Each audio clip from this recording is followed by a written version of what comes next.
Well, Razorback fans, I got asked a question the other day about Sam Pittman's status as a head coach and what's it going to take for him to be on the hot seat. It's not something I thought about, but I have now.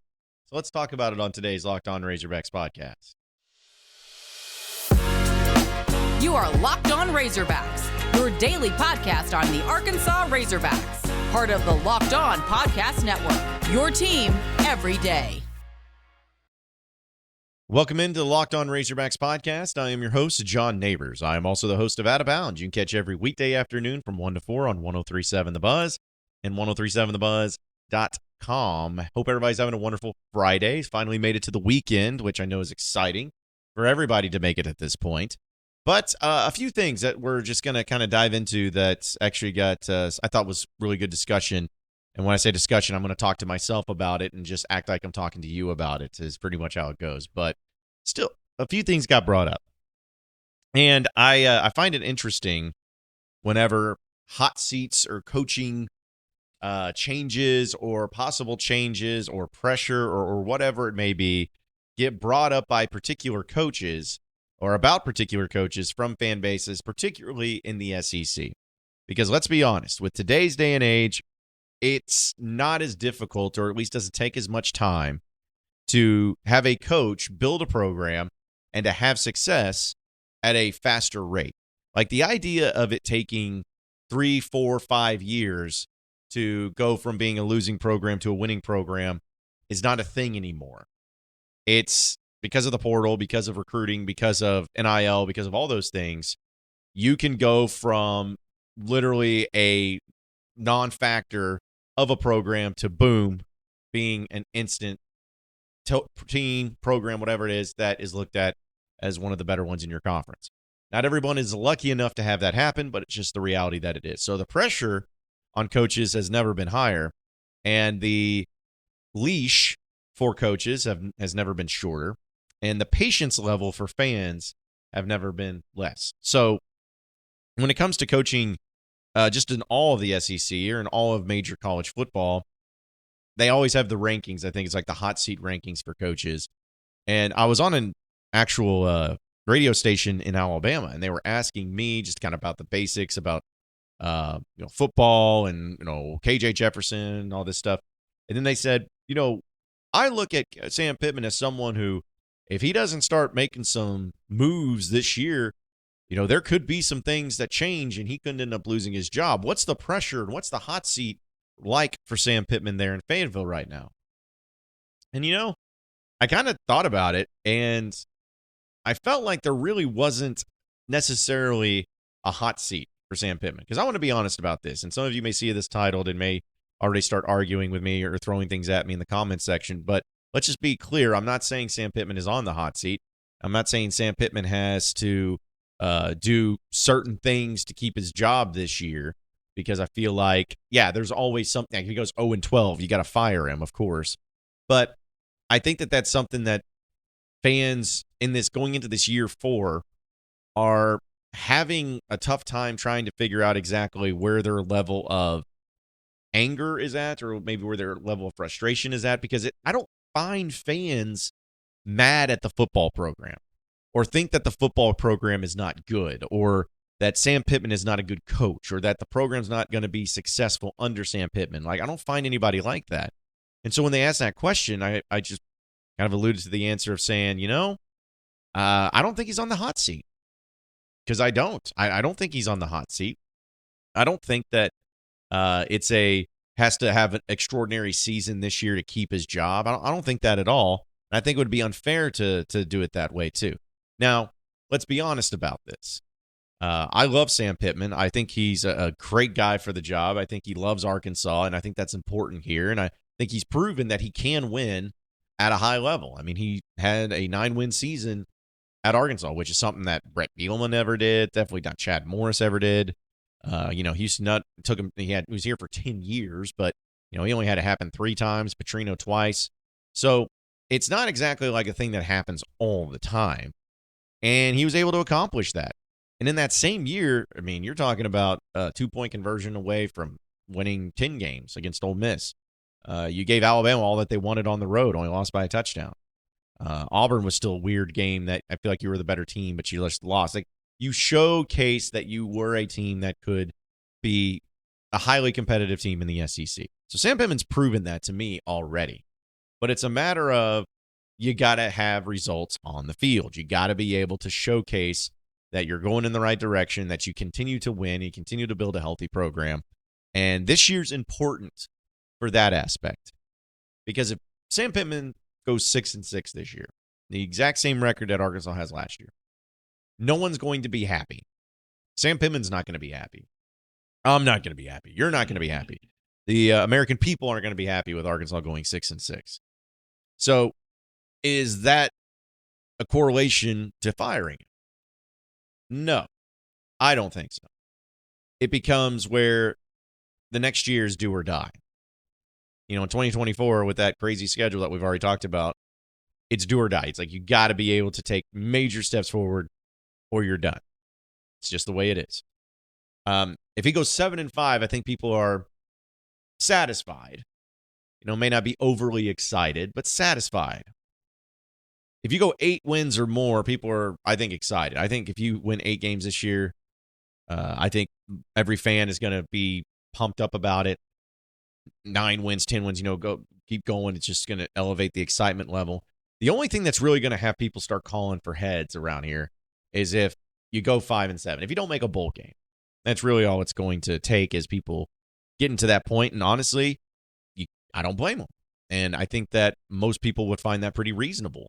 The schedule this year is always going to be at least a level of tough because you're playing in the SEC West, at least for one more year. But you still have a non-conference schedule that's fairly easy. You have some pretty winnable games at home. Like, the schedule sets up for you. So you have to at least make a bowl game. And if you don't, there's going to be problems. And so it becomes about, how you're losing these games, or are you losing the team? Because that's another thing, too. We've seen seasons where they just were bad or they just didn't have all that they needed to have because of whatever reason. You were maybe fighting really hard. You're bringing it in every game, all of that, but you just kept falling short and you just had an average season. But then there's times where the season just completely and totally gets out of hand. You end up losing the entire team and they end up not really playing anymore. And you can tell that there's a problem. You can tell that the team's just not having fun anymore. And that's where it can become a major issue. So not all 6-6 seasons are created equal, but I do believe that the way you go about it and how you go about it does absolutely matter. But I think fans are reasonable with Arkansas football. And I've gotten posed this question too. What's the expectation for a Razorback football program when it comes to wins and losses every single year? I look at it as you got to average 7 to 8 wins a year at Arkansas. And then every so often, every 3-4 years, you jump up into that 9, 10, 11 win range. I don't think that's unreasonable. And especially with the SEC, with Texas and Oklahoma getting added in. Here's another thing, too. Texas and Oklahoma getting added in. Everyone is saying how extremely more difficult the SEC is going to be than what it has been before. And maybe call me crazy, folks, but I don't see it that way. In fact, I'm starting to see, besides Georgia, teams that are very beatable and also teams that doesn't have just a huge wide gap between them and the teams below them. And I'm even including Alabama into that because, again, Alabama's going to be Alabama. Like, they're still going to be great. They're still going to be a double-digit win team. But I believe they're starting to lose a little bit of the luster of being the team that is just going to be, walking through the season going 13 wins every year and calling it good. Like, they could take a step back. They could take a step forward. They could still be great this year, so I'm not trying to say they won't be. But they're just not the same intimidating team that we've seen before. And so, I like, if you're Arkansas, for instance, Texas and Oklahoma getting added, like, do they really scare you? I mean, Brent Venables at Oklahoma, everyone's been talking about how great of a job they've done on recruiting, which they have, but does he scare you as a coach right now? Like, he could get it going, but right now, I don't see any sort of reason to be fearful of Oklahoma. What about Texas? Well, you just kicked the snot out of them 2 years ago in Fayetteville. And Sarkisian's done a great job and recruited great quarterbacks there too. And maybe they are a pretty good team. They're highly talented, but I don't see them as just being this team that is just next level, can't be stopped, can't even go up against them. I just don't see it that way. Arkansas could beat Texas. They could beat Oklahoma. And you throw in like all the other teams, like even this year, like Auburn, Mississippi State, Missouri. I'm not afraid of them. Not saying you'll win all those games, but I'm not afraid of them. Not afraid of Ole Miss. You've owned them the past decade, it seems like. Not afraid of Ole Miss. A&M's more weird and annoying, but not afraid of them because more often than not, you've had the better team. You just haven't been able to win the game, which has been dumb. But I don't see them as a championship caliber threat. LSU is going to be LSU, and Arkansas almost beat them last year and probably should have beaten them if KJ was healthy. And they've been a really good team too under Brian Kelly. Like they won the West last year. Don't get me wrong, but until I start to see more years under Brian Kelly to see what it looks like, I don't really look at them as just this so far unattainable success story that they have. So the point is I just went through a bunch of the teams, but the point is this, is that Sam Pittman and Arkansas have an opportunity right now moving forward where it's not like you have Georgia, Bama, LSU above all. And then you have right there on the cusp, like an Auburn or an A&M, or you can throw in Texas, Oklahoma right in there too. Maybe a Tennessee right there on the cusp of being those elite teams. And then after that, you have kind of like the Ole Misses and Mississippi States and Arkansas and all that. That's just, looking for the scraps. Like it's not that hierarchy anymore. Arkansas can be a team that absolutely could be when it goes to 16. When it goes to 16 teams in this conference, they can absolutely be the number 3, number 4 team in the SEC. At times, they can be, because I feel like it's going to be that wide open for everybody else. So the point is this: Sam Pittman's coaching situation, I think he's fine. He's fine. He's just got to keep building. He's got to keep doing the right things. He's learning as a coach on the go each and every year, and I think he's getting better at that. He's been a part of a championship caliber team. He knows what it takes. He knows what it takes to make it look like that. And I think he's going to continue to do a good job. And that's why I think this year is going to be such a good one for Arkansas. So we'll talk a little bit about the schedule because something got brought up to me yesterday about the schedule here in just a second. But folks, I got to tell you about Birddogs. They are the most incredible shorts that you'll ever own. I promise you that, because they look great. They feel great. They're so comfortable. And they do this thing to where you look at them, or maybe you put them on, you're like, man, this is going to be nasty. It's going to be dirty. I feel like I'm going to be dirty in these. No, because they use the anti-stink sweat wicking fabric that is able to keep you cool and dry all day long. So no matter if you're golfing, if you're just walking around the house, if you're going to work, whatever it may be, they got style to them. You can wear them with different outfits. And they have all different types, not only with shorts, but also with pants too. So here's the thing. I like them because it makes it so easy for me to just walk around and be able to feel comfortable and be on the go all the time. But the best thing about them is not only their options, but the deal they're offering you. If you go to birddogs.com/lockedoncollege, you get a free Yeti-style tumbler with your first order. So just go to birddogs.com/lockedoncollege. Simple as that. Free Yeti-style tumbler, and you won't want to take off your Bird Dogs. I promise you that. So check it out. Again, birddogs.com/lockedoncollege. You are Locked On Razorbacks, your daily podcast on the Arkansas Razorbacks, part of the Locked On Podcast Network, your team every day. All right, moving on into the next segment of the Locked On Razorbacks podcast. We talked about the schedule that got released in 2024 for the football team yesterday. And, there was a lot of reactions that came in on it. People were pretty excited about the home schedule and the navigable. How you say it? Navigable? I'm going to go with it. Schedule that's on the road, and then the neutral site game and everything. But that's great for the SEC. But I did see when Arkansas put out what their full schedule is going to look like as far as opponents go, people saw that UAPB is going to be the first game of the season next year in 2024, and it's going to be in Little Rock. And, of course, in 2025, you have the game against Arkansas State in Little Rock. And then people saw, of course, that the game next year and this year against A&M, still going to be in Arlington once again. And people are just getting kind of frustrated by this. And they're saying, why are these games still going on? Why are these neutral site games happening? Why can't they just be at home like everybody else? These need to be put to bed. They need to put to rest and just move on and all of that. And I started thinking about it and hearing all the people and saying all these things. And I'm like, you know what? You're right. You're right. These games need to start being at home more and in Fayetteville more. I think we all understand that. But people still think, though, that it's going to continue on for a long period of time.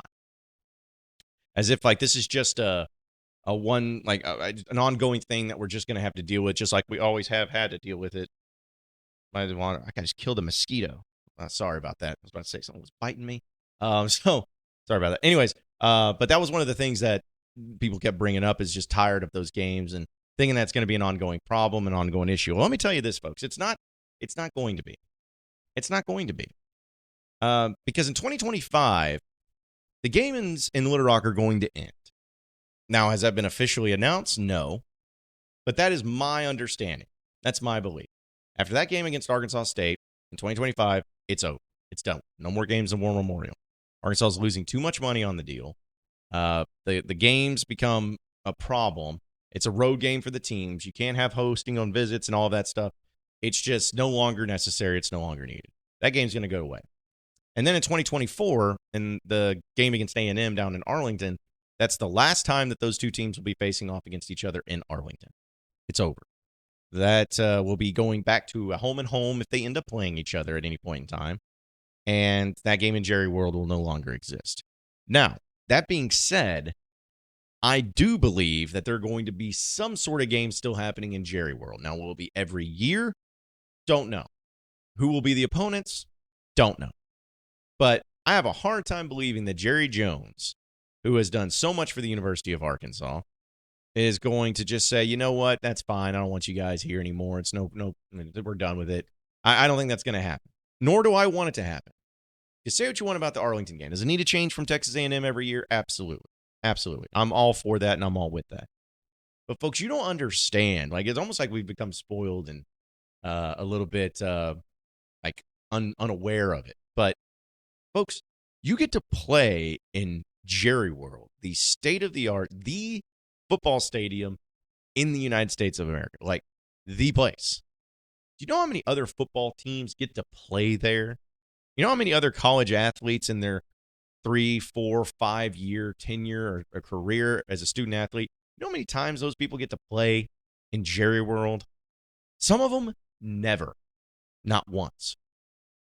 And some of them that do get to play there are only based on a few things. Like, one, playing in the Big 12 title game. Easy, right? Or two, playing in the Cotton Bowl, one of the most prestigious bowls out there, New Year's Six Bowl, or a semifinal game in the playoff.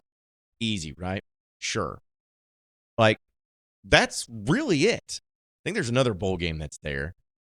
You have to think about it. But the point is that you don't play there often. Like, nobody gets to play there as often as Arkansas. But Arkansas has a guaranteed place to play. Like, they have it written in there where they get to play there every year. Every year. You know how awesome that is for a football player, for a college player to be able to play there, to be able to dress up in that locker room, to be able to run out in Dallas Cowboys Stadium, to have the stadium filled with fans, and knowing how big of a fan base there is down there in the Dallas area. Like, Texas and Oklahoma, they have to play. That's a huge rivalry. They have to play in the old Cotton Bowl.